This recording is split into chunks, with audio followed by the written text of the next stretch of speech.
right.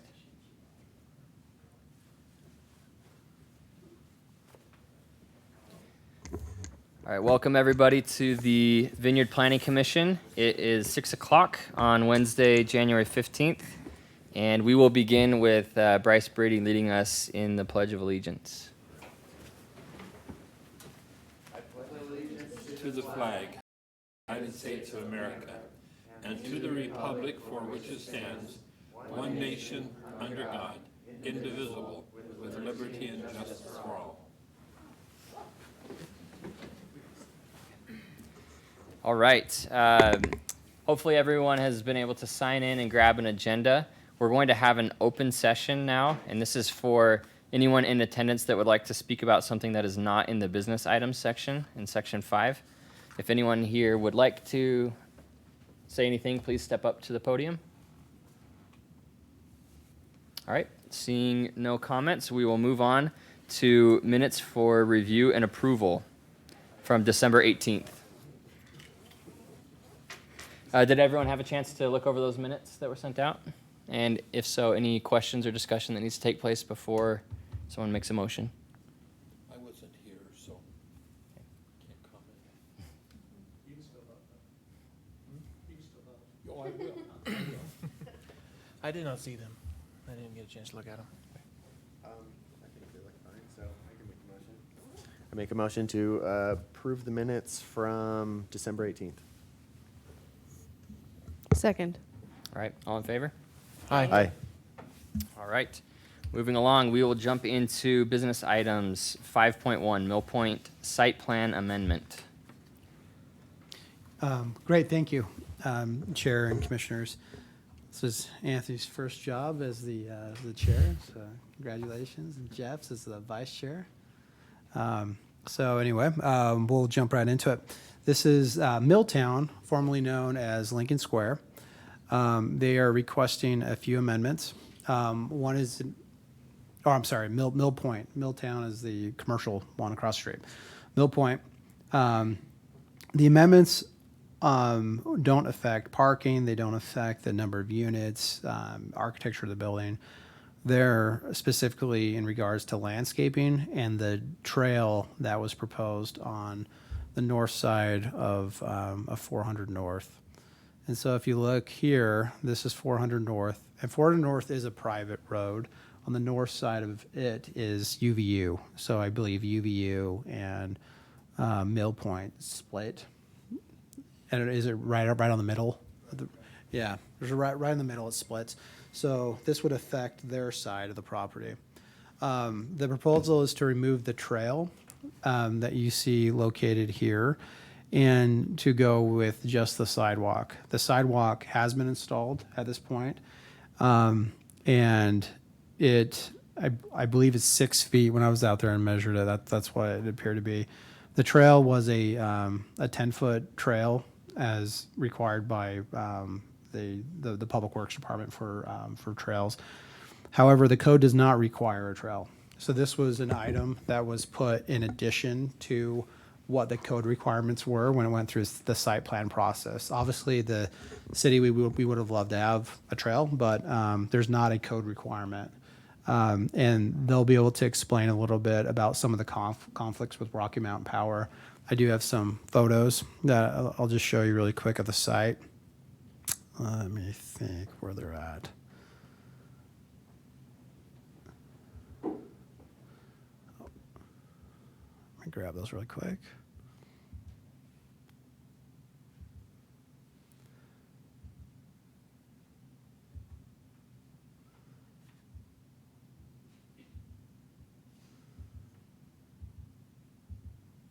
Lots of clicking. So these are the current on-site conditions as of this morning. So this is from 400 North, essentially where Building 1 would stop, looking eastward. And this shows the sidewalk that's in place now. The design of the sidewalk is a little different. It's instead of being straight, they did kind of like a trail feel to it, so it does curve. I'll a little bit, and then you do see the landscaping with the bark mulch, with the trees and the park strip. And then this right here is the power box. That's why they were having a conflict, because of the infrastructure from Rocky Mountain Power with where the trail could go. This is moving a little bit more to the east. And this is showing kind of adjacent to the parking garages on the backside. There's a slope as it comes down. There's a little bit of an elevation change. And then this is looking westward from the corner of Mill and 400 North. I believe, yeah, just there's a couple photos just to show you. I can keep these up if you want to go back to them. So I have spoken with David Church about it. And then, as the attorney, he obviously is going to kind of side with code. He believes that it's we can only require what's in the code, even with amendments. And then we do have the landscaping plan. I'll let the applicant jump into that. You can ask questions now if you want to break it apart with the trail and landscaping, or we can let the applicant kind of present their case, and then you can ask questions however you want to. One bit of clarification I just wanted to make is this is a site plan amendment, so this is what you see here has been approved. Yeah, this is the accepted current already, approval. correct? Yeah, and I do have the proposed landscaping. Let's see which one. Here it is. So this is the proposed landscaping plan. So you're looking here at Mill Road, and this is 400 North. The landscaping plan, there's a lot of similarities. I believe it more consolidates the landscaping. So the open space is basically the same. So you're not losing any open space. They're not adding hardscape. But to be more visible is kind of my understanding. From that photo, you can see the elevation drop off. It's pushing the landscaping, so it's more located within the frontage, so it's a lot more visible. So staff has looked at it. Liz analyzed it. Unfortunately, she was sick and unable to make it tonight, but she indicated that it met all the landscaping standards. And 400 North is a private road, so they don't have to necessarily meet the Vineyard Tree Manual, but my understanding is that they pick the species, so they are in compliance with the Vineyard Tree Manual. And one thing that we may have the applicant address is the sidewalk that they're installing. If they're not doing the trail, the idea was the trail was supposed to connect to the trail on 400 North was supposed to connect to the trail adjacent to the railroad. Correct me if I'm wrong, Chris or Don. But that sidewalk, my recommendation is that we find a way to have that walkway make that connection, because I think that connection is still pretty important because it's connected into our trail system. So there's a way for us to preserve that. That's going to be kind of the most important thing. So staff is recommending approval, and you can ask questions or have the applicant come up, whatever you'd like to do. Yeah, let's have the applicant come up if you wouldn't mind, and that way you can field some questions if we have those. As he's coming up, can you bring up the first original plan again? Yep. I believe they have some illustrations too for you. My name is John Moffett, for applicant, which is Ralph Moffett. Here to answer your questions. Before taking new questions, our intention is to continue this meandering path, what we're calling now the 6-foot wide meandering path, get rid of the straight sidewalk due to the space constraints, so that you're aware. If you can go back to that picture, Morgan, that you had, the first picture of the green transformer box. That one there. If you zoom in on that box to give you a sense of spacing here, that green box sits on top of a vault, and that vault is 8 feet wide by 13 wide. And there's 3 of those boxes along our north property line, and that is the backbone for UVU. We did not anticipate that backbone impairing our site, quite candidly. You can see by the time you have that 8-foot vault and then a 6-foot sidewalk, that really only leaves about 3 feet for the plantings. And of course, the site plan, in an ideal world, would be perfectly complied to. That site plan simply can't be delivered because, Morgan, if you'll go to the second or third picture, you can see a significant elevation drop as you go closer to the corner of Mill Road right there. There's just simply not enough elevation without having to do then retaining and then running the meandering path too close to too steep of a drop-off. So trying to maintain the ambiance and moving all those plantings, as Morgan said, up to the street front where they're visible as opposed to on the original plan down in invisible spaces. So happy to take your questions or clarifications. So at the risk of coming across the wrong way, it's almost like you've built it already and you're asking if that's okay, what's built? Correct. Okay. That's exactly right. Yeah. This is in place. You're correct. Yeah, we Trevor. would consider it, it is from a site plan, in the site plan world, it'd be a kind of a retroactive permit. So the sidewalk's been put in, a lot of the landscaping's been put in, and it's kind of coming in after the fact. But from the code standpoint, we agree that it is in line with the current code. I would say if you do approve it, that I would recommend adding a condition that the sidewalk as it extends to the west is connected to the trail along the railroad. I want to make sure that that connection's made. And I don't know if Chris or Don have anything they want to add to that condition, but I think that would be important. So, Mr. Chair, just a couple of thoughts. First of all, I don't like the idea of approving something after it's already been done. And so what can we do in the planning staff and so on to keep from doing that? That we build things according to what the site plans say? So is there a way to not have that happen? I mean, I don't blame the developer as much as I do our own, internal procedures to where something is built and then we come back and approve it. That's just a thought. Because I don't want us to be in a position of doing that again, if we can prohibit that. Chris? If I can just add a comment, I don't know that they did it wrong or not following the site plan. I think they've just omitted the additional trail. So they still did the sidewalk as per the plan, but the additional, so the original approval showed an additional walk meandering.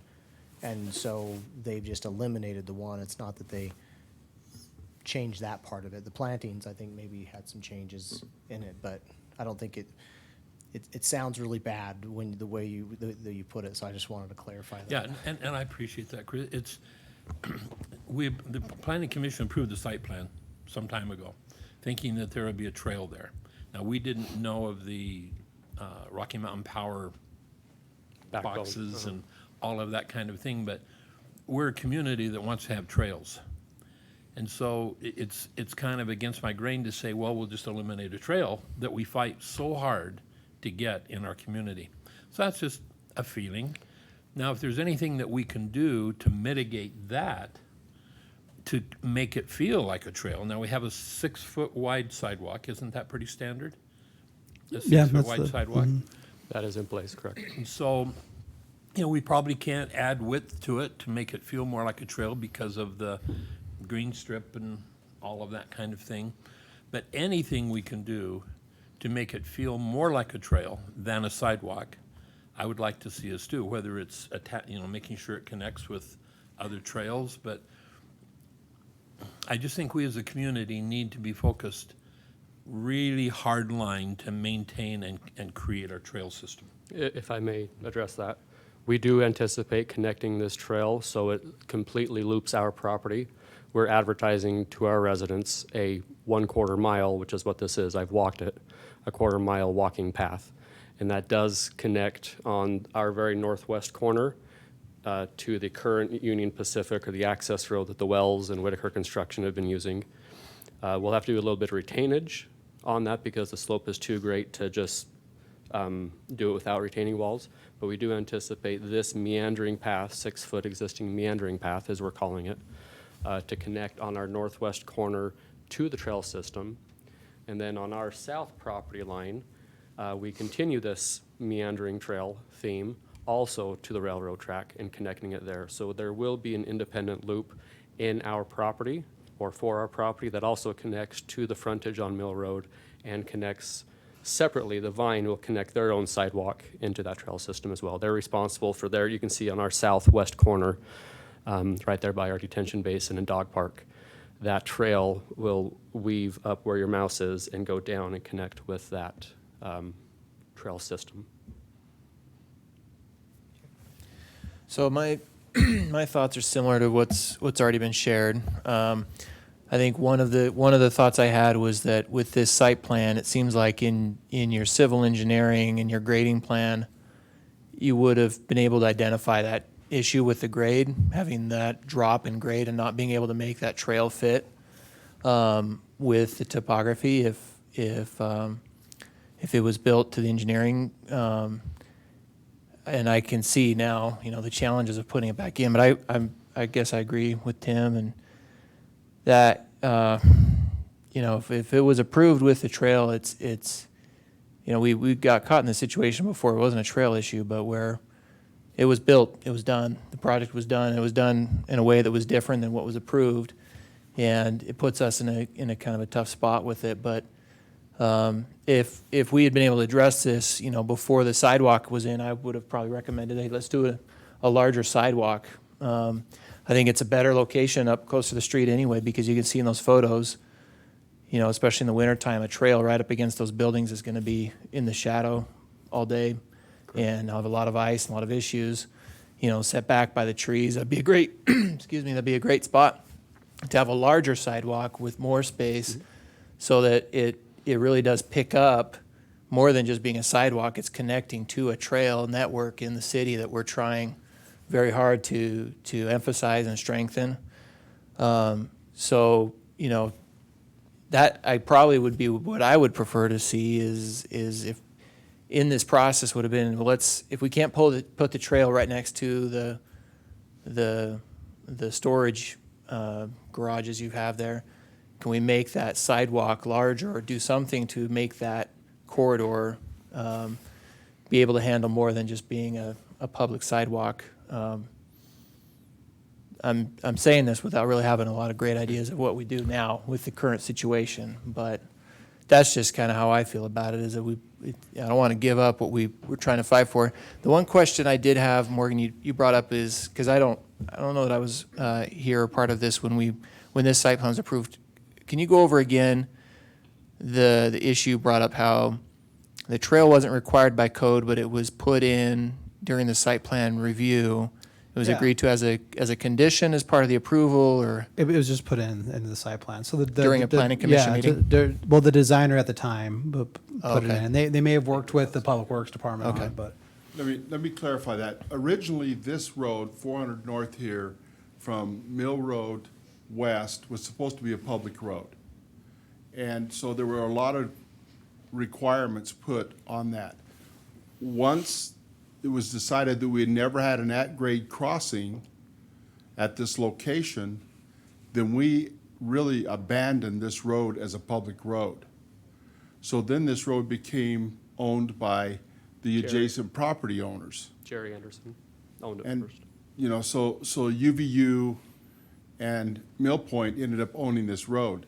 So a lot of the requirements that we put on this road originally, which was the trail and some of the other amenities, went away because it was no longer our road. It isn't a public road anymore, so we can't require the same things that we would require on a public road.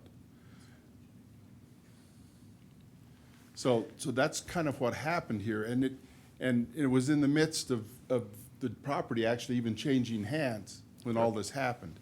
So there was several things happening here.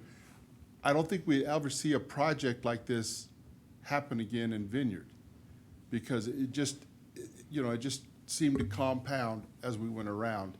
So this original plan was proposed by the previous yes. property owner? yeah, Don's right, and you can see the sidewalk too. Is kind of telling, because the sidewalk goes all. I was kind of wondering why it went all the way to the edge, and that's probably because that was an overpass and it was expected to go all the way over. Yeah. Is that what you meant by an at-grade crossing? No, to it was cross supposed the to be an at-grade to the Oh. east side, It right? wasn't- To the It wasn't west. an overpass, it was supposed to be an An at-grade. at-grade. Oh, an at-grade Across crossing of the Union tracks. Pacific. And to get the overpass at 800 North and the overpass at Center Street, we had to give up the at-grade crossing. So it was decided that we'd give up the at-grade crossing So from Mill Road to the railroad tracks now is a private road. So that was some of the things that happened in the midst of changing ownership and all the other things that happened with If this I might project. add to that,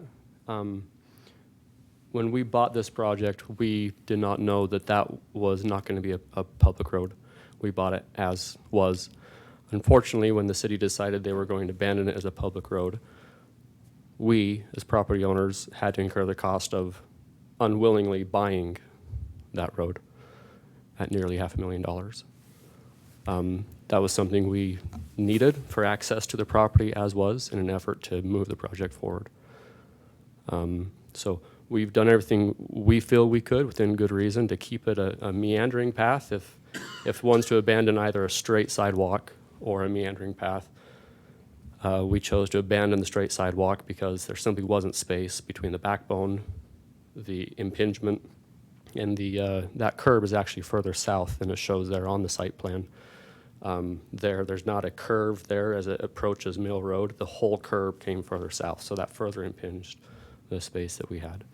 And then moving the plantings up, trying to beautify it, meander it, at additional construction cost. We truly feel we've done everything we could within our ability, and well within our ability in terms of purchasing the additional land to make this tie in with the system and the intent of the plan. So I've got just a couple of questions. One is around the trail connections with the sidewalk paths. Uh-huh. Would those be wheelchair or bicycle compliant, where you wouldn't need to go upstairs? They would be like a ramp that you The would- intent is to curb it down, so if we can go to the northwest corner, our property sits up higher, both on the northwest corner and the southwest corner where we meet with the Vine. That is gonna have to be banked up in order to meet our, there you go, perfect. So that path will maintain such a grade that it, if we need to, we can bring it down with a retaining wall and have it be wheelchair accessible. We intend to maintain those slopes. It's easier to maintain it with slopes than it is with steps, and it certainly makes it much more accessible. But yes, our intention is to either bring a fan out and split it with a retaining wall in the middle on the south side. On the north side, we don't know what's coming in north of us, whether that's going to be a transfer station or facilities for the UVU site plan. I don't know what their 20-year plan shows over there at this point. I know what it has shown in the past, and that was a facilities department land usage. So I didn't anticipate that trail forking to the north. But yes, it would be, to answer your question, wheelchair accessible with the appropriate ADA ramp and slope droppage. Got it. And then that's good to hear. That's what I was hoping, that any Bike, of those connections would be that. tricycles, kids with training wheels. Yeah, anything, yeah, that you could just continue easily on or off the trail. The second one is, since there isn't a path in there right now and you do own the road, would you be open to striping it bike lane along the side of that road? On 400 North? 400 North. I don't believe there's space because we are using some of that curb for parking. I don't know if there's space, candidly. I don't know what the width Is that something you guys can requirements speak for to, a about turn 400 lane north? and two-direction traffic and then a bike lane plus parking. But I don't anticipate. We'd have to, we'd have to look at it. I'm just trying to think of ways that you could almost get the same similar benefits. I mean, you wouldn't have someone pushing a Sure. stroller that- out in a bike lane, but there might be You would lose, something we can you would salvage most with likely some- lose your parking, because they're, being a private lane, they can, being a private lane, we don't obviously enforce parking there, so that's something that they would do. But with UVU, putting in a pretty significant campus there, that might be a good joint project for us to work on with the property owner and UVU in the future, because you could see that being a popular spot. Yeah. It's a big access point to a 100-acre campus. Yeah. So We've worked with Frank Young at UVU pretty well. We have a joint maintenance agreement on 400 North right now where we split the cost for snow plowing and road maintenance with them. That just made sense. Since they're plowing their half, it doesn't make sense to plow theirs, but not ours. So we've worked with Frank on this and easements and access as we were under construction and so forth. So I can't commit that we would put in striping for a bike lane because I don't know if that road currently meets where it's supposed to be. I do believe, and I hope I'm not misspeaking here, but the north curb of that road, which is owned by UVU, is a little shy of where it's supposed to be, according to our surveyor. So that's their issue to resolve. But if there's any additional space to be gained, I would hope it could be to the north, being as there's really no more space to come towards the south. Morgan, when UVU does their development, how much say do we have in terms of the trails, or will we have any, other than them, being good neighbors? I think, don't we have some agreements through their campus though, to like along the railroad to get the trail in? So right now, we have a purchase agreement that UVU signed that requires them to give us an easement across the back side of their property, adjacent to the railroad track for a trail. So we have that right there. Also, that same agreement gives us the right to expand the road in the future if the rail line ever comes up 4th North. And if that happens, all that will happen on the UVU side. And so, UVU's actually requested that on their side, according to our conversations so with if there's ever an opportunity to make any improvements, that's normally when it's gonna happen.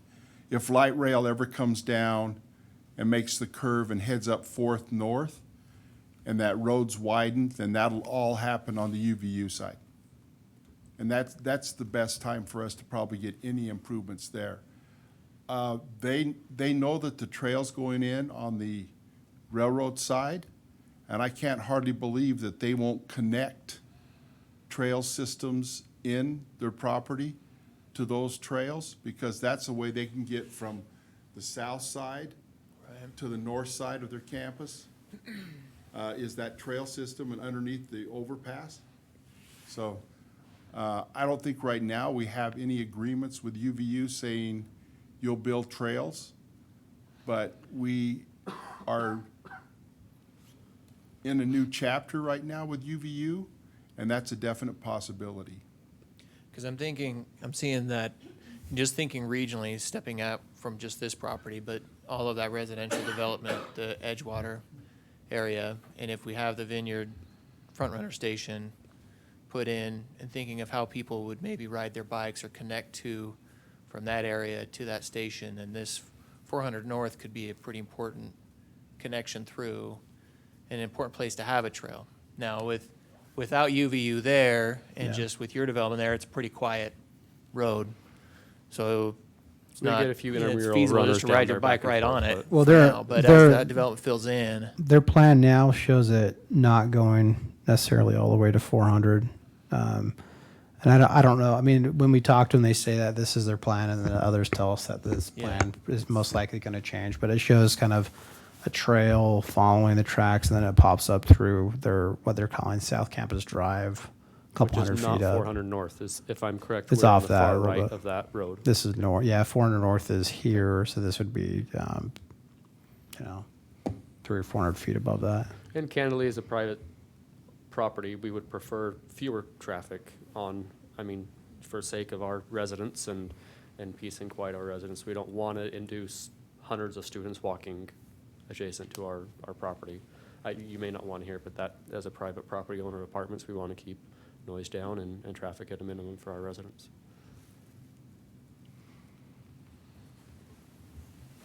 Any other questions regarding the trail? Because we'll also get to the landscaping here in just a moment. So just to clarify, so UVU has a plan to essentially make a trail 100 feet north of this, is what it looks like, eventually, I mean. Couple hundred feet, yeah. Okay, so personally, if there's gonna be another connecting trail, I don't really see an issue. I don't think that there needs to be two trails, but I do think that we need to make sure that our trails don't dead end, that the asphalt doesn't dead end, because as soon as an asphalt trail turns into a sidewalk trail, it's suddenly not comfortable to ride a bike on. It's not comfortable to ride a scooter or a skateboard. You suddenly feel like you need to pay more attention, which you do, because sidewalks usually cross places, and it's more hazardous. So I think that we just need to make sure that our trails are continuing as asphalt. As far as the concrete goes, connecting the trail to the concrete for this, if it could just fan out instead of being like a hard 90, like coming on the trail to a hard 90, if it could fan out a little bit, I think that'd be cool if you could do that. But like I said, I don't really have any qualms as long as there's going to be some other kind of connecting trail for people to get off the trail to Mill Road. Thanks. Any other questions or So commentary? Bryce, are you talking about having it like That's not Yeah. Mill Road. Right here? That's 400 Yeah, North. yeah. But you're Just saying to- like the connection kind of? yeah, just to ease it so that people can feel a little bit more Both on comfortable. ADA with- slopage and fanning. Yeah, to fan it a little bit. Can merge. It's a bike freeway. Well, yeah, and it makes sense also too if to have a street connection there too. I don't know if once you're up on the sidewalk, a place where you can get off onto the street if you are going to continue biking or. Well, that road is UVUs. I can't speak what happens that side of the curb. You own the south side of it. We own the right? south side. So you could So connect that them. landscaping will go down to the Union Pacific easement road and connect there. I can't speak as to what's gonna happen to the north, where the Whitaker construction washout and all of that staging and prep area was for the Wells project. I'm just saying, like, if I'm biking north on that railroad track trail, Uh-huh. and then want it to come up, I'd rather get over onto the street probably soon rather than continue biking on the sidewalk. So then you'd have to go over to our entrance there, the Okay, northwest so that entrance. little bit, Yeah. and then okay, I see what you're saying. Uh-huh. Any additional commentary or questions on the trail portion of this? And we can circle back to it if we need to, but just to move it along. Okay, and then just for the public's sake, we'll finish the landscaping portion, and then if there's any comments, I'm happy to hear those too. So we'll shift gears and chat about the landscaping proposed Okay. changes. Yeah. As mentioned in the proposal prepared by staff, our planting count stayed the same. We did not have to, but we chose to stay with the species that were suggested in the vineyard guidebook. Counts are all the same. We did move from the original plan. This is the revised plan. And it's not that there's 5 revisions, it's just that our site plan was big enough, he broke it into 5 separate pictures, all in one site plan revision. So we comply on Long Mill Road. We simply moved plantings from down by the building, where you couldn't see them, again, because of the elevation change, up to the frontage where you could see them. Did the same thing there by the garages. We made a larger planting area where our monument sign is. We decided to enclose the first large backbone for Rocky Mountain Power is inside that flower bed, vegetate around that to soften the visual impact of that 8 by 13 foot vault that sits about 3 feet high. It's kind of ugly. The only thing we can do is really plant around it. We're not going to change Rocky Mountain's plan, although we tried. And again, the meandering path, trying to beautify that as much as we can, although it is private property, and comply with the vineyard suggestions on plantings and trees and shrubs. If you have any species specific, you can see there's a picture there on number 3. We kind of brought the plantings up to the entrances to beautify those entrances with a lot of plantings, colored mulch, trees, grasses, and so forth, whereas the original plan had them more dispersed. Brought them up there with drip systems and so forth. So we have Tim Maines from Stratton and brought, who's here tonight at the request of staff. If you have any landscape-specific species questions, he'd be happy to answer those, but hopefully I can fill whatever questions you may have. Any questions on landscaping? What's the anticipated height of the mature trees? I mean, once they mature, 15 feet, 20 feet, or? Varied by species. Tim, if you want to address, I think we have 3 species of tree.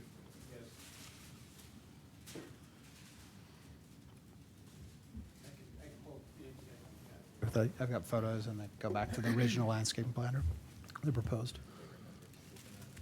So the species that are being planted out there comply with your species chart and will be within the height requirements that. You don't recall offhand what those are?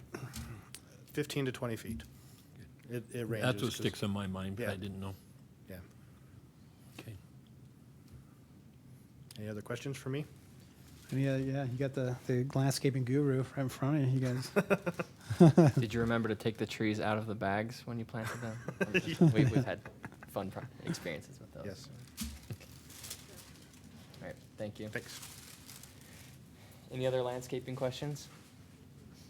And Anthony, you do have people here from the public. This isn't a conditional use permit, so it doesn't require a public hearing, but it's always good practice if you want to open it up to Yeah, public so in the open comment. session, I mentioned if anyone had something to say that wasn't on the agenda, so because I mentioned that, I did want to give a chance for the public or anyone here to speak to this specific Mill Point site plan amendment. We won't necessarily engage in a back and forth, but if you have any commentary, feel free to come up and express any opinions or questions, and then we can deliberate as a commission and make a decision. See Yeah. myself? You want me to stay here? Yeah, you can sit down. We'll call you back up if we need to.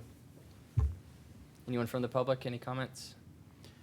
Don't we have a citizen landscaping expert? In the, I'm just kidding. You don't have to speak.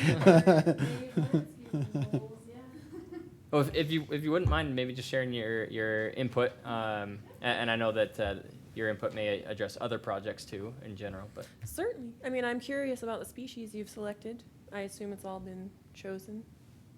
Yes, it has. Do you want me to come up to speak? If you've got. You can also sit right here if she has questions. Yeah, all right. Yeah, I'll take this and state your photo. name, please. Amber Rasmussen. thank I you. live in the meadows here.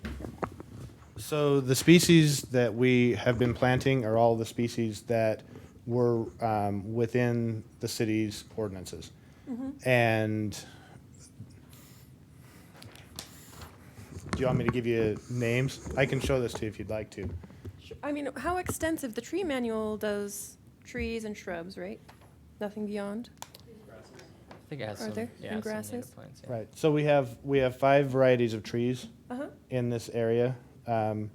There's ash, crabapple, zelkovas, a pine, and a pear that are in the frontage areas.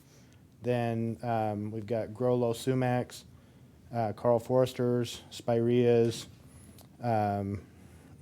ivory halo dogwoods, red twig dogwoods, daylilies, and then blue chip junipers, which are also a low growing plant. Okay. Yeah, I mean, I know I've worked with McKenna, and I can't really comment directly on this, I guess, specifically, because that's your little thing you've got going. But we would like to emphasize more native plants. Lilies, I don't know, are daylilies native? I don't believe they serve any pollinator purposes or any other wild, but we would like to consider that because why not give multi-use, you know? And I assume all those are low water. Is the dogwood low water? Do you Yeah. know? Because I know some of them do require a lot of irrigation, but I assume they've all been matched. These are all throughout the site, and they're all from the city's list. So this- And they're all on a drip irrigation system, so it's point source emitters to each plant rather than a broadcast or a spray to the planter beds. So we are doing everything with these plants to mitigate the amount of water being used to them, given the varieties that we had to work with. Okay. Do we use weed mat underneath? Or mulch? We don't have anything in the code requiring weed mat, if I'm correct, I mean, weed or mat is, prohibiting. from weed what mat. I've seen, is actually negatively Yeah. impactful. From- And then just like a natural mulch Yeah, it's a bark mulch and a rock mulch combined combined. along the frontage. Initially, the intent was to do bark mulch the entire way, but city with their SWIP requirements requested that we reduce the amount of bark mulch and include some rock mulch. Okay. So the bark mulch does not have a weed barrier, but the rock mulch does. Oh, okay. Is there a minimum thickness? What is it? So for bark mulch, the minimum, so it's got to be like 4 inches depth. Right. And then for rock mulch, it's got to be like 2 inches, I think. Okay. Well, I'm just rambling up here, so, but thank you for filling me in. Yeah, well, and thanks. It's always nice to have resident experts sharing opinions and thoughts. And as you can see, I think this will be important, especially for future projects. The more that we can do as a city to provide guidelines on things that we want to see in our city, to make it easy for them when they do make planting decisions, that they can choose from those and be fully confident that the city's okay with it as well. So thanks for answering those questions. All right, if there's no more comments, let's just get back together as a commission and deliberate on this and make a motion. So we've heard a few of the different options that we've discussed about. One that staff recommended was to definitely make sure that there are connections with the sidewalks there. Didn't sound like a bike lane was a possibility, even if there's signage or sharrows or something like that, that might be good. But yeah, I'll open it up to you, and if anyone's ready to make a motion, feel free to do that. If there's any additional deliberation, we can do that now. Kind of just to add on the bike lane, so you have a better idea of this, Anthony. There's like 150 feet between where the road ends and where the path ends. Got it. So, And that's why you mentioned that first. Okay, that would be the best option for someone to get onto the street, that first entrance. Yeah, okay.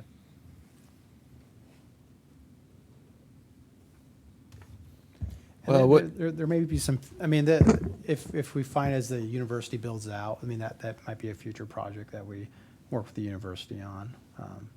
But for this, I mean, I think it's sufficient what's been proposed for this development. Yeah, I was gonna just say, I think, as unfortunate as it is to lose the bike path there, it sounds like there's not a code, current code justification for it, because of the change to a private street.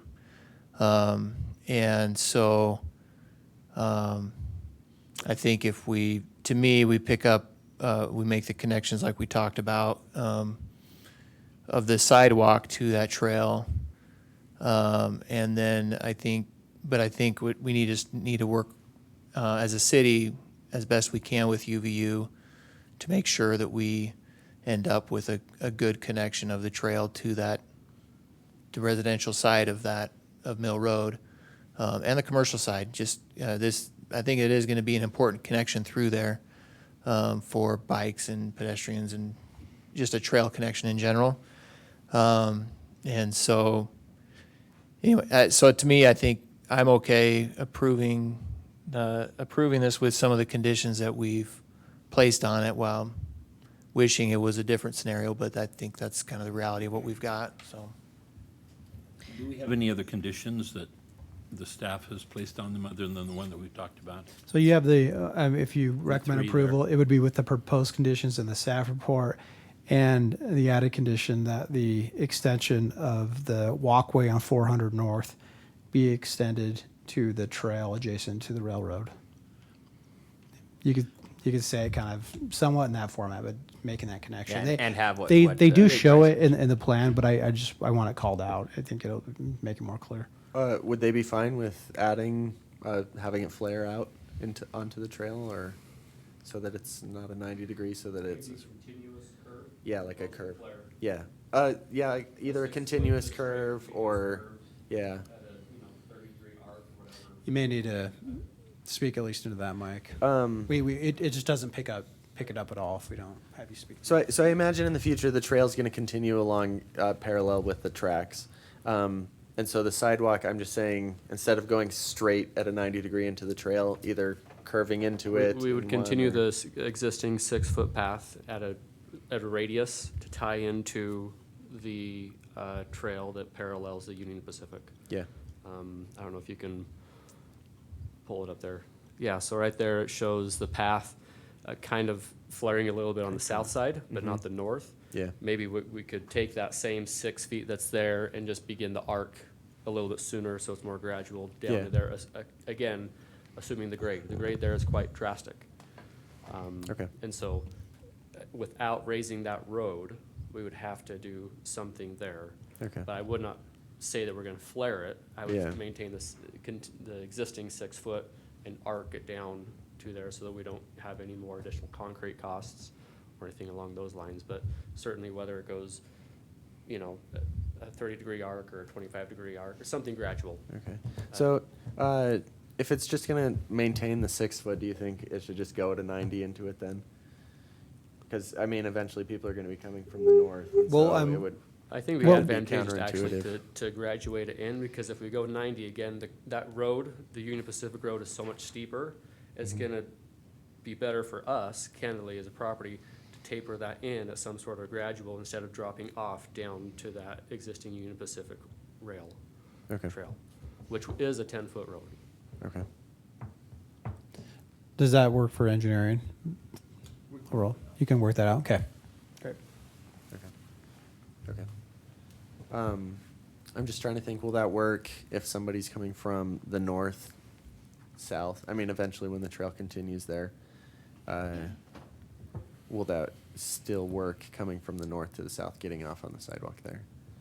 Or will they have to make like a complete 180? So if you want to do that, you would essentially have to bring the trail connection to the south and then have it come out both directions. Is that what you're proposing, having? So that's what I was thinking, but angle on if both that sides. can't be the case, then I was saying maybe, I mean, is that is a good point. I mean, is that a possibility? I don't want to like hold you to it, but if that's, I think that would make a nicer connection if you had the ability to come here and here, bringing it to the south. Is that something you'd be willing to do, or you'd have the room to do We're it? talking about druthers here as opposed to absolute conditions. I just want to clarify. I don't know. I mean, are you adding it as a condition, or are you just having a discussion? We're You think it advertising should just- continuous path within our property to tie into the trail on the west. Mhm. That will be continuous with the property from the Vine to the south of us. That will get you across 400 North, get you to Mill Road. I would think, I'm sorry, maybe a bit overreaching to have us flare something out to the north when there's nothing to the When there's north and we don't know nothing, what it's going to be okay. at this point. My opinion actually might be, I think the connection is important, and I think the grade of the connection is important. I'm thinking about it, I'm wondering if it's because of the change of the nature of the path, Maybe it should be as 90. especially down the road. If there is more of a trail somewhere else and this is more of a sidewalk, having more of a corner to slow, if you're coming down on a bike or something, having to turn, a sharper turn might be beneficial when you're changing the nature of the path. Yeah. To a more So abrupt stop as opposed to a more gradual. Yeah, that's my Yeah. 2 Yeah, cents on that- it, is that that makes maybe sense. it's, I think the grade of the connection, all that kind of stuff, to me is more important than Yeah. how smooth the curve is. as it We feeds into committed to keeping it ADA accessible and 6 foot. If we can, because of the slope, I mean, it's a good 10-foot drop off back there. It's very severe, and so there's going to be a fair amount of, well, that might be excessive. It's 8, I mean, it's over my head. I'm not particularly tall, but if you're standing on that Union Pacific Road, it's up there quite a ways. So we already have quite a bit of drop off to deal with there, to then promise wider or flaring. I think the topography is going to determine what we do there. I think if that's the case, then just stick with what we have right there, then what we have in the drawings here would be. Cool. One thing that I think that might help this all too, is that we haven't built the trail going north yet. When that trails will be built, that will be built by the city, we will make sure that this connection's made and that it's ADA compliant.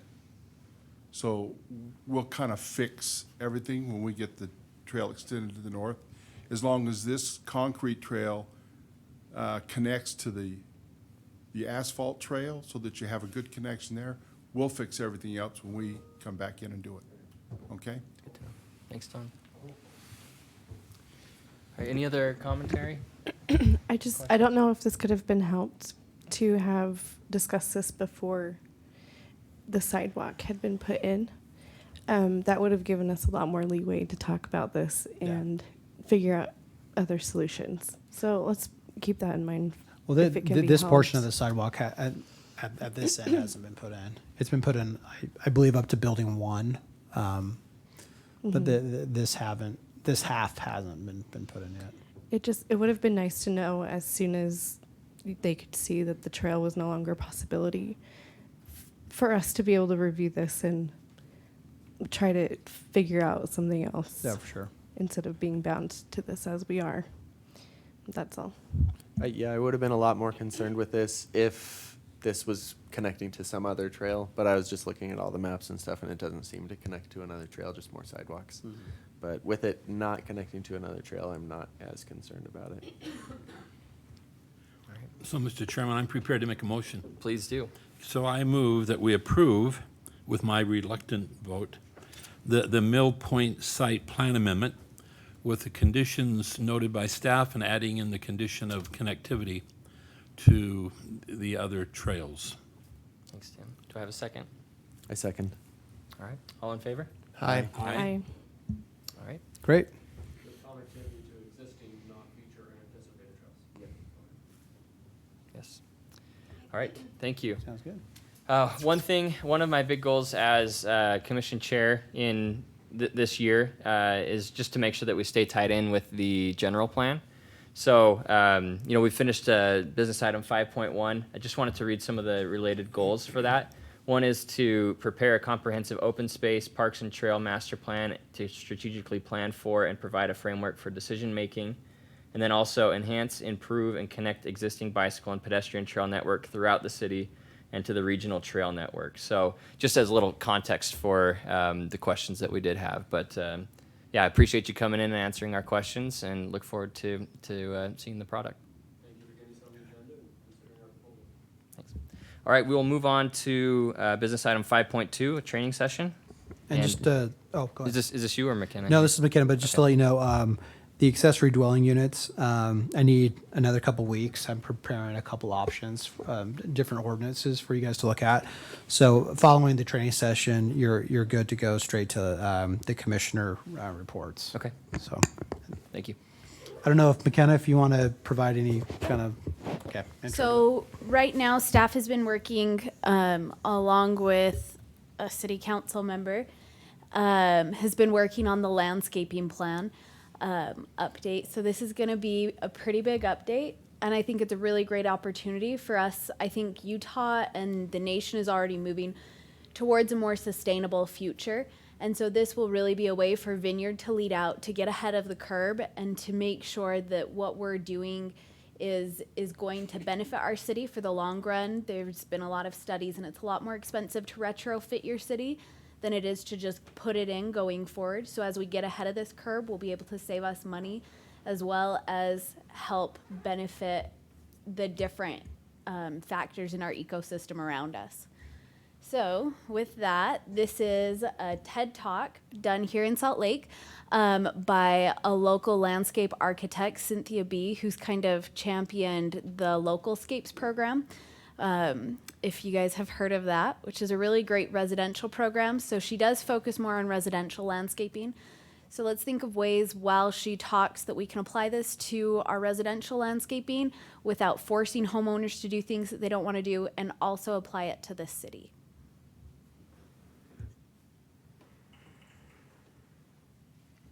I'll never forget the moment I realized that the way I was practicing my chosen profession was wrong. I wish I could say that this epiphany had come when I was young and newly immersed in the field, but it didn't. I had been practicing for more than 20 years and even teaching these concepts to others before I began to realize that the conventional solutions I had learned were creating more problems than they solved. Have you ever looked at one of those black and white optical illusion drawings? The kind where you're asked which image you see. It's called a Rubens vase diagram, and it's a classic of human psychology. If you see the two faces and everyone around you sees only the two faces as well, it's easy to assume that that's all there is. But then suddenly the way you see it flips. Now you're looking at that space in the middle, emerging as a strong, bold shape, instead of merely being part of the background. And we all know what happens next. Once you see the alternate view, you simply cannot unsee it. I was standing in front of this beautiful landscape, analyzing why it worked so well, when my own Rubens vase shift occurred. Suddenly, I understood. I saw the vase, which in this case means the lawn. What was different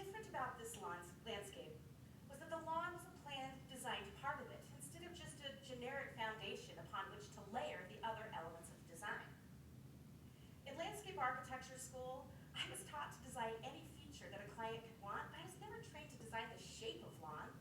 Lawn was just the filler between those flashier amenities, and as such, it tended to visually disappear.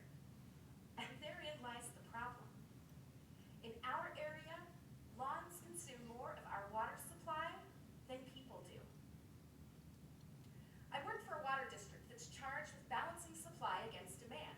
So, if you were responsible to provide water to twice as many people with no additional new sources, what would you do? You'd probably do the same things we did. You'd sound the alarm, you'd share the facts, you'd research alternatives and then teach them to others. You'd spend your time, effort, and energy showing people how to change, telling them how good it will be for them, and assuring them that in fact, they will learn to like it. And you would be wrong too.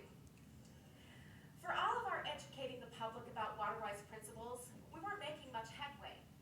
The more we talked about the problem, the more we were perceived as the people exclusively responsible to solve it. The more we pushed, the more the public disengaged or pointed fingers of blame at others. We thought that with the ideals of Xeriscape, we were providing the needed solution. But to the public, the term Xeriscape conjures up images of cactus and lava rock. Probably because, when filtered through our local dialect, Utonics, it comes out the other side as Zeroscape. Oh, that is just so wrong. To locals, it felt like we were trying to force a style of landscaping they didn't understand, but knew they hated. All to solve a problem they didn't even think belonged to them in the first place, and they weren't buying it. That's not to say that locals don't care about the environment, it's just they didn't see the solution we were offering as a means to solve their landscape problems. Homeowners want landscapes that create great curb appeal. They want lots of ways to use and enjoy the yard while spending fewer hours maintaining it. They need sprinkler systems that work, privacy from those nosy neighbors, and plants that actually want to grow here. Most of all, a way of approaching their landscape that makes everything about it less overwhelming. Once we quit looking at the problem as we saw it and considered it instead through the lens of the homeowner, the true challenge became clear. Could we harness the power of design to draw these seemingly competing objectives into dynamic harmony? A true design-based solution would solve for both sets of concerns. Homeowners would enjoy lush, beautiful landscapes that met their needs, while also requiring substantially less water to manage them. Energized by this challenge, our team of water, landscape design, horticulture, and maintenance experts began meeting with one goal in mind: to take everything we thought we knew about landscaping, question it, turn it upside down, and boil it down to the lowest common denominator. The end result? Local landscapes, or as we call it, localscapes. Localscapes is not an abstract set of principles. It's a start-to-finish design solution that any homeowner can learn to apply. We've built some of the more complex aspects of landscaping automatically into the design, so you don't have to be a gardener to make this work. You just have to follow the 5 steps. Step number 1, the central open shape. This is the distinguishing feature of a localscape that set it apart from all other landscape design styles. It's the organizing element around which the rest of the landscape is oriented. Arranging the lawn in this way creates a clean, crisp layout that's easy for sprinklers to irrigate efficiently and requires just a quick weekend mow and edge, conserving both water and your Saturday. For those who choose to forego lawn, a central open shape of gravel, hardscape, or ground cover provides the same design benefit while also avoiding the most common complaint we've heard about WaterWise landscapes: the belief that they look messy and disorganized.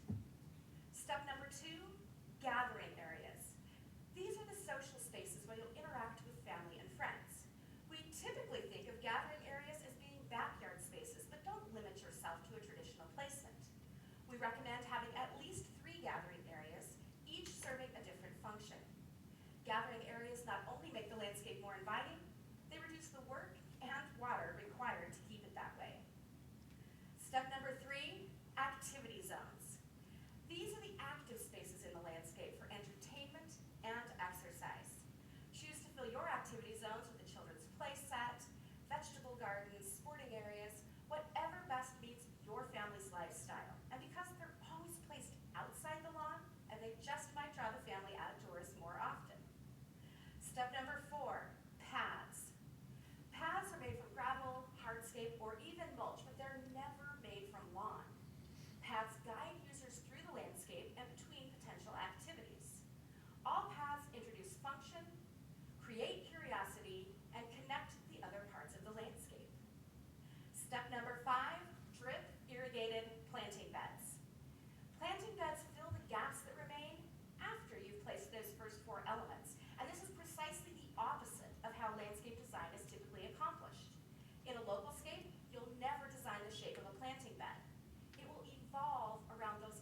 some work to make this happen, but it can be completed in phases over time as budget and energy allow.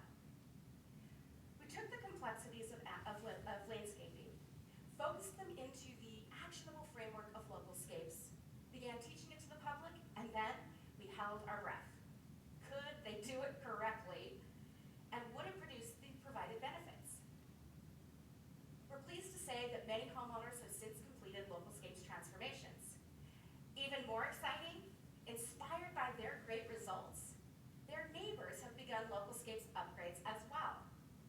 This catchy solution can substantially improve the water efficiency of our communities without destroying their visual character. Localscapes enables each of us to have the landscape that works for us while using just 1/3 or even less of the water consumed by a typical yard. Through trial, error, and frustration, we've learned that we don't have to change people to create a more sustainable future. We need to utilize design to create solutions that incorporate values they already hold, solve problems they already know they have, and systemize it all in a way that's easy to understand and apply. Together, we can use design to solve the landscape problems of today and the water supply challenges of the future.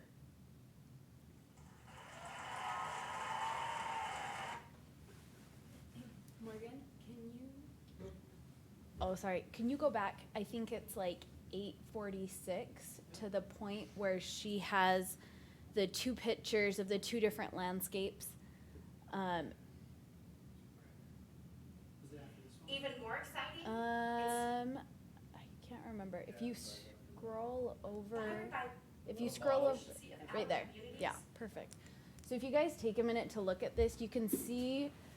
So what they've done is they've bumped up the water in the graph for how much water it uses. So you can see with the first picture, especially those two little corners of grass that were right next to the garage, how much water they used, how much water the park strip or the park strip used.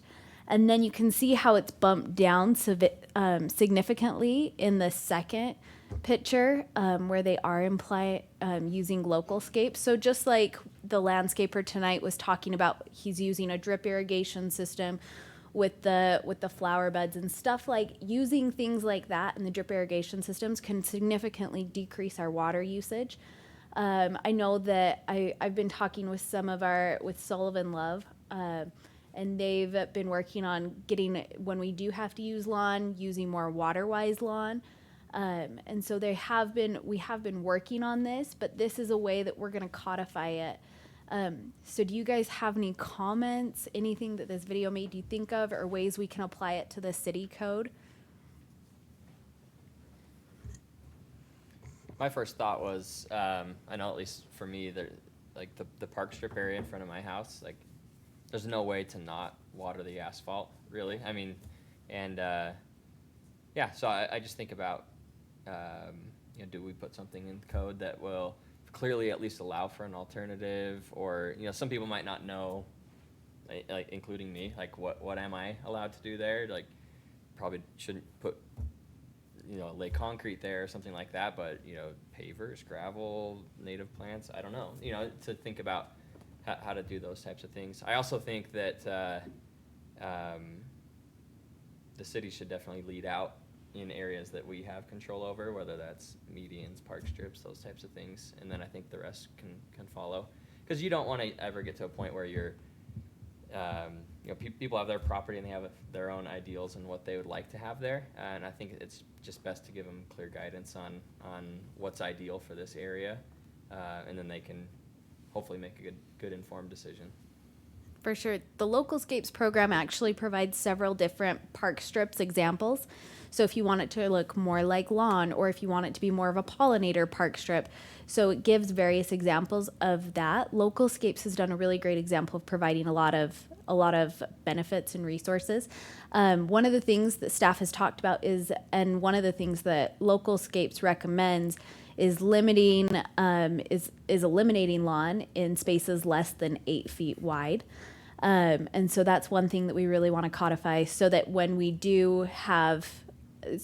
are going through, especially in the town center, a lot of those areas, and park strips or medians may be more than 8 feet wide. So the developers will have the freedom to do it if they want to provide a bigger space, but they will be watering more lawn instead of asphalt. So besides gravel or rock, what are our options as far as spaces, like park strip spaces? So if you guys would like, I can actually, next planning commission meeting, I can bring in some examples, or after this meeting, I can attach some examples of some different park strips. So a lot of it's ground cover, and that's really nice because the ground cover will spread, which actually eliminates weeds if it spreads, because then you're beautifying the area, but reducing your maintenance issues as well. Destroying their visual character. So you Local can. Scapes enables each of us to have the landscape that works for us. So you can do some of that, some of the trees. There's a lot of water-wise plants. Amber has actually done a really good job at using a lot of native plants in her yard. That's how we got connected. And so, but you can kind of, and I've paid a lot of attention to different neighborhoods. You can drive around. Sleepy Ridge has had some really good landscaping throughout that neighborhood. The Elms has had some good landscaping. And then Orem has some good landscaping. And one of the benefits of Localscapes is that also provides rebates for residents if they do want to localscape their yard and make it more water-wise, save the water, and they can save money too to do that. I just wanted to add, just so you know, that this isn't to mandate it for residents. I mean, that's one thing that we don't want to be kind of in the position where we're telling everyone they have to rip out their lawn. But providing the education, providing the material out there, and and I believe, and correct me if I'm wrong, but I think our water structure, the more water you use per gallon, the price goes up, right? And so it actually incentivizes you to do this kind of thing. So it might be good for us to do like a Facebook post to provide kind of information on the Localscapes, and then potentially even like a workshop, community workshop, where we can provide some education to our citizens on it. But we want the citizens to know that this isn't something we're trying to mandate, but it potentially is a great way for us to save one of our most finite resources in the state, and also to save some money. I totally agree. I think the incentive, the carrot is the way to go, not the stick. Right. And I think providing the resources and the outreach of these, there are people that can help and provide, because how many homes are being built right now where people need to put in their yards, and it comes up every spring and every fall, I'm sure, when people are looking at planning out what they can do with their yards. And so I think knowing that there are good resources and some guides and things like that to help people, and maybe I totally agree, workshops or open houses, or even if there's like some type of an award the city can give to people who exemplify a good Localscape type of model Like yard, highlight and highlight people that do this and do it well, and provide recognition, I think could be another good way. It's okay if I make a comment Yeah, here. please. Jessica Welch, Planning Commission alternate. Actually, Localscapes has really great classes, and they're not expensive. They're like $30 a class, and they're really great. There's some online. Plus, there is Flip the Strip, which is an incentive program. So I think a lot of people don't know about it and how easily it is to access. So if we can reach out through social media, or maybe like when you go and you first get your utilities, when you first have a home, like even in the materials that we're giving them, that we can recommend that, because that's at the point where they're deciding what to do with their lawn. And I know, like in Water's Edge, you're almost forced a front lawn on you. Like it's like for free. So why would you do something else? And it's really hard. I know, because I tried really hard to work with the developer to do it my way. And so I just had to pay for it all myself and just do it all myself. And so, I don't know what kind of pull we have with the developers so that they have an incentive as well, because they're just putting in the same thing everywhere, and it's just all lawn and Or a like couple a little water-wise option or something. right. like that. So I don't know what kind of incentive we can give the developer, because they're putting in a lot of them. And I don't know about the other areas, and I know Water's Edge is almost done, but still like something like that. But especially with the flip the strip, because that's something that everybody that has the grass can do. And I don't know if it's like at Perry, like you would get 100% of what you'd have to pay, but you would save it eventually on water, because it's not just you're watering the asphalt. It's that when it sits encased in concrete, it needs 3 times the water to be green. So it's just like kind of double-edged, kind of waste of water. So that would just be something, I don't know, to think about. I also have a total tangent question, and I think maybe Morgan can help answer. So at the charrette, we talked about seeding that area in Geneva Park. What kind of, do we have any say on what they seed it with? Are they going to do something convenient to them?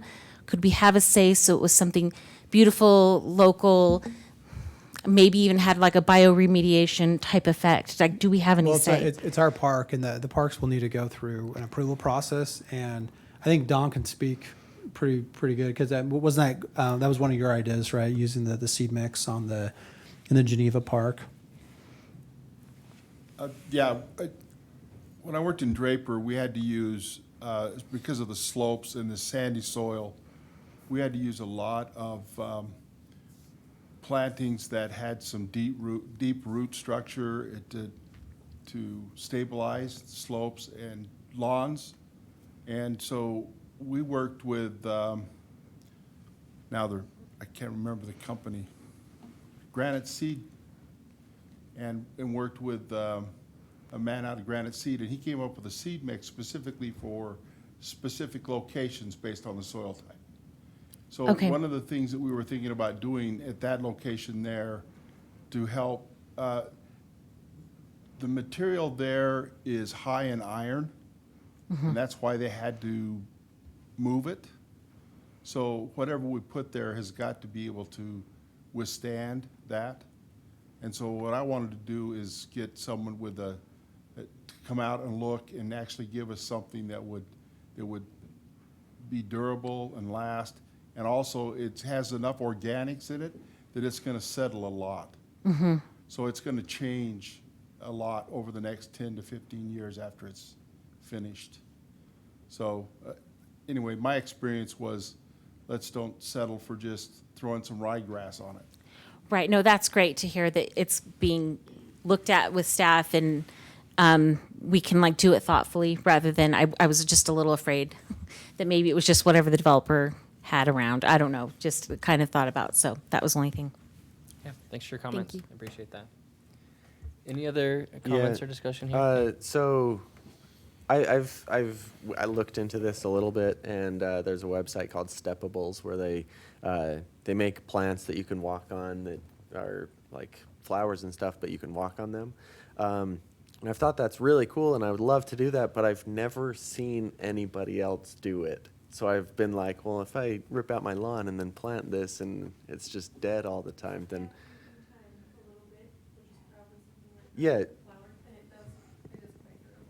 so stuff like that. I would love to see that in the city, and maybe have a little sign that says, this is what this is. Like, you can walk on this. Like, have it, because most people, when they see plants, they avoid that area, and that's the natural thing to do. You want to avoid that. But I think if we can promote, hey, look, you can walk on this. This is something you can sit on, you can lay on, you can walk on it, just like a lawn, but you don't have to mow it. You don't have to water it as much. I think if we had areas like that, then that would be cool, because I would love to see more of that, and I'd be way more inclined to do it if I saw it being successful somewhere else. Yeah, I have a friend who's obsessed with woolly thyme, and it flowers once a year, and then you just mow off the flowers, and low water use. It's soft to walk on barefoot. So Yeah, clover lawns. So what about all the lawn that we have around our city hall? I mean, could we create a demonstration garden, or do something like what you're talking about of demonstrating, and we talked with the public utilities, I think project at one point, I saw it somewhere where we talked about maybe doing it there, but. One of the things I thought of is we've got the public works yard that's going in. We've got a lot of surplus area out there, and we have some areas where we could actually put something like that in, and then put something in, see if it works. If it does, then we can incorporate it into our landscaping plans. I like But that. use that as an experiment area to be able to create. One of the areas that Amber's actually working on me with right now is the corner by Le Cheminot that's never been landscaped. So we're currently working on a landscape plan for that. So hopefully we'll be able to get that in place pretty soon. So that'll be kind of a demonstration area. Also, if you're interested, there's a list of conservation gardens around the state. And I've actually been talking to a lot of them to get prices on things, on maintenance, on weeds, on different things. And so it's a great family activity. It's a great activity for yourself or your pet to just go walk through a conservation garden and see some ideas of what you can do with that area and what kind of options you have available to you. Yeah, I think the visual demonstration is the key because it's like she said in her talk, if you see the two faces, it's all you see until you see it the other way. And I know, like, when we did our backyard, we didn't do any lawn. And it took some convincing of what I kind of was envisioning to do for my wife and for other people to kind of understand what I was trying to do. And once it kind of came together, I thought, oh, that's kind of cool. It's different. But I think until you've seen it, it's hard to not just go to the default unless you can kind of see a demonstration that, oh, I do like this better actually, and it's more water wise. There's a lot of other benefits to it, but I think generally people will find it visually pleasing and to see it in practice and, oh, that's what they're talking about. Well, I like that, so now I'm on board.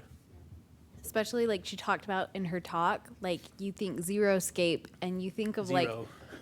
the zero. You think of the rocks and the cacti, and you don't think of it as this beautiful flowering garden. You think of it as a very dry, desolate thing, which Utah's environment is pretty dry, and we should be shaping that as well and going towards that. But also we can make it beautiful. We can have native plants and water-wise adaptable plants. One thing that I would like to bring up, though, is that it's one of the things that we have to look at from the public works side is what is the maintenance going to cost? Because you can be water wise and then end up spending a whole lot of money with guys out there on their hands and knees pulling weeds. So that's the other thing that we have to be really, when we put this into a public space, we have to be real careful about what we put in and make sure that it's maintenance, as maintenance free as it possibly can be. And yeah, going along with that is with a lot of the stuff I was talking about, like the steppable stuff, that first couple of years are really vital. You need to have somebody that knows what they're doing. And then eventually once it's taken over, then weeds don't grow as much in it. They choke out the weeds, they do really well. But yeah, I think the hardest thing for us to be able to do stuff like this is finding a maintenance crew that knows how to deal with it those first few years. Sure. So the first 3 years is when the plant needs to establish itself, and those are the most important years. And then, like you said, once it is established, it can kind of take over. It can fight out a lot of those weeds. Most of the people who I talked to who run the conservation gardens, because I did speak to them about maintenance, they didn't say that it was less maintenance. They said it was about equal maintenance, but it's different maintenance. So instead of hopping on a lawnmower and spending an hour out in the gardens mowing your lawn, instead you're spending an hour out there spraying weeds or pulling weeds. The So nice thing is too, it I believe gives. McKenna and Christy have volunteered to do the first 2 years for us, right? Get the I'm actually going Am through I the right on local that? scapes program right now, and I'm doing my own yard. So my husband and I Okay, just yeah. brought a house, so we're local scaping it right now. And so right now you've got to get your landscaping plan approved, and I'm working on getting my landscaping plan done and approved so that I can have my own local scape. And I'll send you guys pictures when it's done. And then we can have some visuals. Any other discussion here? I did this on the last one too, but one of the goals that this aligns to in the general plan, just so it's not out of nowhere, I mean, this is something we've already kind of committed to as a city, is to protect existing wetlands and open spaces utilizing sustainable green infrastructure, use green infrastructure to manage infrastructure improvements, consider adding trails and opportunities for residents to enjoy the outdoors surrounding these improvements. So yeah, I like that this is right in line with what we've already agreed to as a city and committed to in the general plan. So thanks for that. Morgan mentioned this earlier. We'll be foregoing 6.1, the text amendments for the accessory dwelling units. We'll push that off into another meeting. So we'll move on to section 7, commission members' reports. Anything to report? I'll put in a plug for Tay. It's not planning commission related, but she's done a good job and even got some news coverage of kind of relaunching the League of Women Voters Utah County chapter. So great work there. Yeah. With that, well, let's go to staff reports. Morgan. I'll be quick. I just wanted to point out that we have taken your comments and requests to be more involved in the planning of the downtown. We've taken that to heart, and thank you for all those who participated in the design charrette. I think that was really helpful. I spoke with Bronson, and he's in the process of incorporating those comments into a concept plan, and he's going to meet with the staff. I don't know if he's contacted you yet, Non, but he wants to meet with engineering, planning, and Jake, and be able to kind of hammer out some of the ideas that were brought up. And then the plan is to do more of a public workshop once some concept plans are completed, to allow more of the whole city come in and be able to provide some comments. So we'll kind of keep with that theme, and as those opportunities arise, we'll try to get the planning commission involved early on in the process. So that's all I have. Thank you. Great, thanks. Any questions for Morgan? Okay, Don? One thing that I want to mention, probably tomorrow night, we're going to approve the air rights contract with UP for the overpass, which means we're going to stay on schedule and have the overpass opened September, October next year. That was a big hurdle to get over, so we've, with the help of the mayor, who has just dogged UP to death, that has finally happened. So that's a big hurdle. And so I just wanted to bring that up because I've had a number of you ask me about the overpass. And so right now we're getting ready to start the MSC walls, and then we'll have to put some more retainage on top of it to get the rest of the settling out.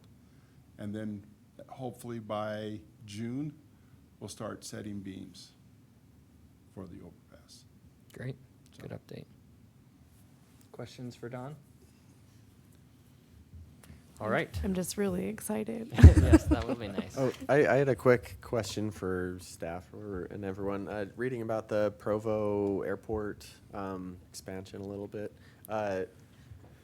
Are we worried at all about airplanes coming over Vineyard? I know that other cities have complained in the past at airports and stuff about airplanes, and so they protect their air rights above their city. Has that been brought up ever? Is that a concern? Is that? I don't know how many airplanes have you seen. I mean, they're Not flying any, out yeah. of the airport now, and I don't think they're flying directly over us. Now, that doesn't mean Coming over the lake, I think. that when the expansion happens, that they're not going to have to come from different directions. So Mm-hmm. that could be an issue. Okay. But I've never really worried too much about it. Most of their approaches, a lot of times, are coming off the lake. Yeah. So Okay. it's not directly Okay. over us. Yeah, I was just thinking if there was something, if they were, as they're planning the airport, if they were lining something up with Vineyard or something, I don't know. But I would like to be ahead of that before it becomes an issue. Just It'd be nice to know what their flight path plans are. just something to think about, I guess. Any other questions? All right, do I have a motion to adjourn? I make a motion to adjourn. Second. All in favor? Aye. Aye.